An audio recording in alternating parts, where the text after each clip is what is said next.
बात आज की चैनल के कार्यक्रम टॉप 10 में आपका स्वागत है। मैं हूं निपुण भार्गव और पेश है अभी तक की 10 बड़ी खबरें। नरेंद्र मोदी आतंकवाद के मुद्दे पर पाकिस्तान को बेनकाब करने और पहलगाम हमले के जवाब में शुरू किए गए ऑपरेशन सिंदूर के बारे में जानकारी देने के लिए विभिन्न देशों की यात्रा करने वाले सर्वदलीय प्रतिनिधि मंडल के सदस्यों से आज मुलाकात करेंगे। सूत्रों ने बताया कि यह मुलाकात पीएम आवास पर लोक कल्याण मार्ग पर शाम 7 बजे आयोजित की गई है। इस मीटिंग में विदेश में गए प्रतिनिधि मंडल के सदस्य प्रधानमंत्री के साथ अपनी प्रतिक्रिया साझा करेंगे। तृणमूल कांग्रेस के सांसद अभिषेक बनर्जी भी पीएम मोदी द्वारा बुलाई गई उच्च स्तरीय बैठक में शामिल होंगे। चार धाम यात्रा के लिए लोगों का उत्साह चरम पर है। बीते शनिवार और रविवार 2 दिन में ही 2 लाख श्रद्धालुओं ने यात्रा का आनंद लिया।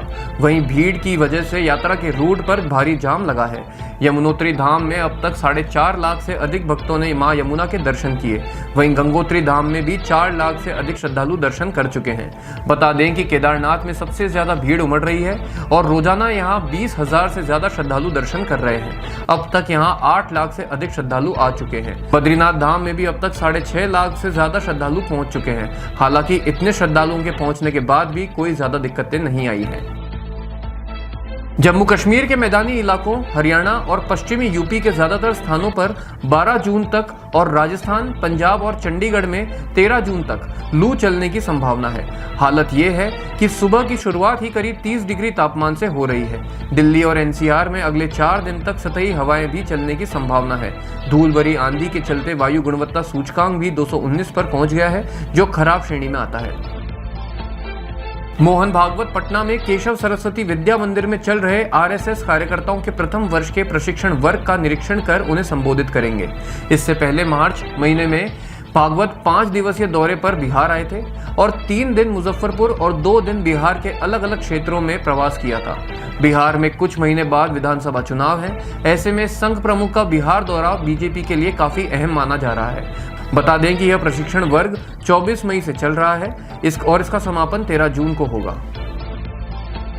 राजा रघुवंशी केस में सोनम रघुवंशी की ट्रांजिट रिमांड की अनुमति के लिए देर रात उसको गाजीपुर की एक स्थानीय अदालत में पेश किया गया।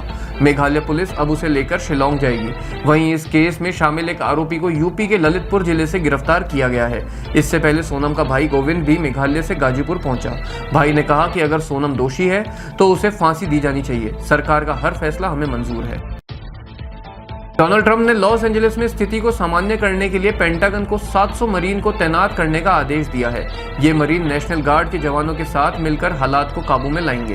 पेंटागन ने यह कदम तब उठाया जब कैलिफोर्निया ने राष्ट्रपति डोनाल्ड ट्रंप पर मुकदमा चलाने की तैयारी कर ली है। बता दें कि अवैध अप्रवासियों को बाहर निकालने की नीति के खिलाफ लॉस एंजलिस में बीते 4 दिनों से हिंसक प्रदर्शन हो रहे हैं। तीसरे दिन जब नेशनल गार्ड के जवानों की असाधारण तैनाती का ऐलान किया गया तो ये प्रदर्शन दंगे में बदल गए। प्रदर्शनकारियों ने एक प्रमुख फ्रीवे राजमार्ग पर जाम लगा दिया और स्वचालित वाहनों को फूंक डाला।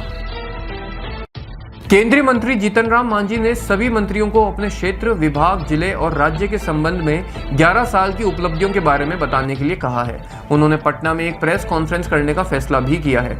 मांझी ने बताया कि 11 सालों में कई ऐतिहासिक घटनाएं हुई हैं, जैसे ऑपरेशन सिंदूर, कश्मीर में अनुच्छेद 370 को हटाना और ट्रिपल तलाक को खत्म करना। उन्होंने कहा कि पीएम मोदी ने इसके सबका साथ, सबका विकास, सबका विश्वास और सबका प्रयास के मंत्र के साथ हम 2047 तक विकसित भारत के लक्ष्य को प्राप्त करेंगे। कैलाश मानसरोवर यात्रा 2020 में कोविड-19 महामारी के कारण निलंबित कर दी गई थी और इसके बाद भारत चीन सीमा तनाव के कारण स्थगित रही थी।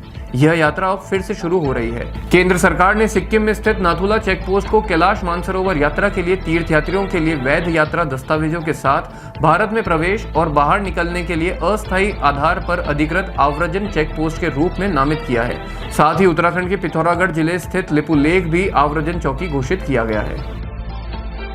उत्तर प्रदेश सरकार मंगलवार को महाराजा सुहेलदेव का विजय उत्सव मनाने जा रही है। इस दौरान मुख्यमंत्री योगी आदित्यनाथ बहराइच में चितेरा के समीप स्थापित की गई महाराजा सुहेलदेव की 40 फुट ऊंची 17 टन वजन की कांस्य की बनी प्रतिमा का अनावरण करेंगे। इस प्रतिमा को सुप्रसिद्ध मूर्तिकार पद्मश्री राम सुतार ने बनाया है। सुहेलदेव की यह प्रतिमा पर्यटन विभाग द्वारा प्रस्तावित की गई थी। बता दें कि चितेरा झील के तट के पूरे क्षेत्र को धरोहर के रूप में विकसित किया जाएगा। ओडिशा राज्य के पुरी में हर साल निकलने वाली जगन्नाथ यात्रा 27 जून से शुरू होने जा रही है, जो 5 जुलाई को समाप्त होगी। यह यात्रा हर साल आषाढ़ माह के शुक्ल पक्ष की द्वितीय तिथि को शुरू होती है। यात्रा में देश विदेश से लाखों श्रद्धालु शामिल होंगे। बता दें कि इस यात्रा में भगवान जगन्नाथ, उनके बड़े भाई बलभद्र और बहन सुभद्रा अलग अलग रथों पर भक्तों को दर्शन देने के लिए निकलते हैं। यात्रा पुरी से शुरू होती है और गुड़ीचा मंदिर पर भगवान जगन्नाथ अपनी मौसी के घर विश्राम करते हैं। यह रथ यात्रा भक्ति, आस्था और भारतीय संस्कृति का अद्भुत संगम है। ओडिशा सरकार ने इस यात्रा की तैयारियां शुरू कर दी है। टॉप 10 में अभी के लिए इतना ही। अगले कार्यक्रम सुपर 30 में आपसे फिर मुलाकात होगी। तब तक के लिए देखते रहिए बात आज की। धन्यवाद।